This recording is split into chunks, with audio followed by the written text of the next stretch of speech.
Hey guys, have you noticed that the COVID mandates and the lockdowns and the mask and the vaccine all has now all of a sudden become pretty much a non-issue?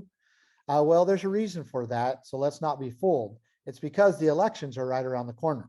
We've got the primaries coming up, the generals just down the road, and these politicians and those that have done these terrible things to us over the last several years are now uh, worrying about retaliation from the people. So they want to kind of cover this all up and stop making it an issue so that we will forget about it, elect them in, and then they can go right back to business as normal. In fact, here in Idaho, Governor Little has done the same thing, and I want to show you because last uh, a couple weeks ago, I took some screenshots of Governor Little's website because of for my virtual town hall that I did, and then I had a buddy yesterday ask me for the link to the governor's, lockdown orders and proclamations and so forth. So I began to look on his website and saw that he's completely changed his entire website. That no longer can you get the information like you did before. And I want to show you. So before, if you look here, I got this screenshot and I have several of these. This is the way it was outlined. Basically, it was at idaho.gov, governor's actions, and it showed had 3 pages of all his declarations and emergency orders, and you could click on it and it would have a PDF of exactly what the governor was doing. And now you go to his website and it's completely different. Now, this is again the same exact address, coronavirus.idaho.gov, governor's actions, exact same address, but it looks like this. And you can't, you're like, okay, that's fine. And then you go, well, maybe it's in here, governor's COVID-19 announcements. And they call them announcements. They don't call them orders or proclamations. And then everything in here is like watered down, making Governor Little look good. And they're like blog posts now. And you click in them and it just basically gives you a summary of what he did. But it really is crafting the words to make him look really good. Well, I'm wanting to find the extreme emergency order that he did on March 25th, 2020. So I'm going to go back to these older posts because that's what my buddy was looking for. We're going to go back here. I got to go, quite a ways. We're in May of 21, March. So I got another year to go. And I'm looking at these again. These are all like watered down, making Governor Little look really good. Now we're into 2020. August, so we're getting close to March when he put the state of Idaho in emergency, extreme emergency order. So May. Now, one more, I think. We're getting close. So now we get to April. No. Okay, here we are. So March 25th, Governor Little's issues statewide stay-at-home order. And I'm expecting to click into it, and there's the order like before. But no, it's like a blog post, a summary. Again, making governor look really good and trying to justify his actions. This is all completely new, by the way. It was not like this just a couple weeks ago. But then I get down here and I say, oh, finally I can view Governor Little's extreme emergency declaration. And I click in it.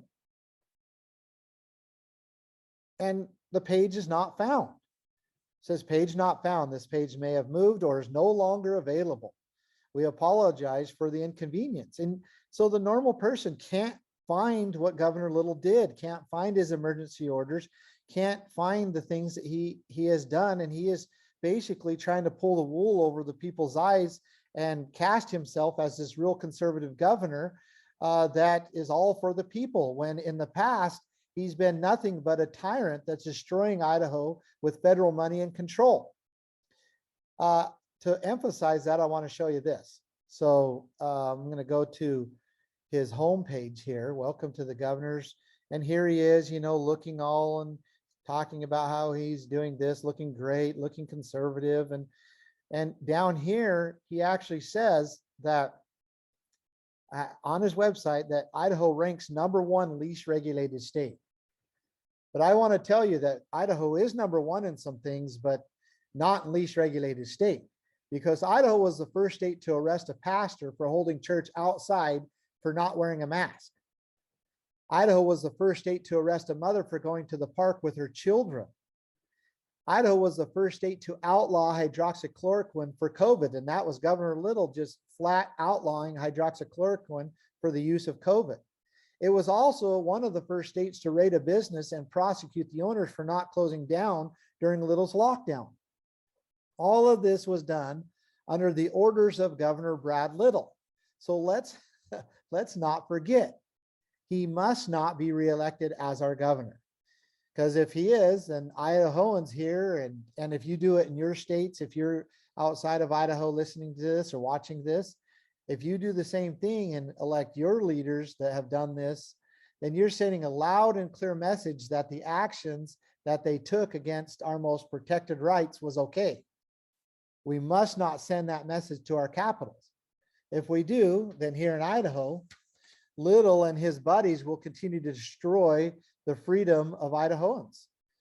Because just so you know, he's claiming that we're the least regulated state, but we here in Idaho are still under Little's emergency orders today. He still has us under emergency orders today.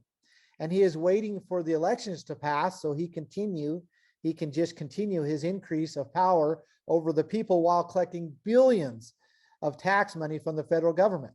So we must not forget what Little has done to us, and we must make a change for the better, or we will pay a heavy price. And the same goes for everybody across the country. You cannot forget what these people did.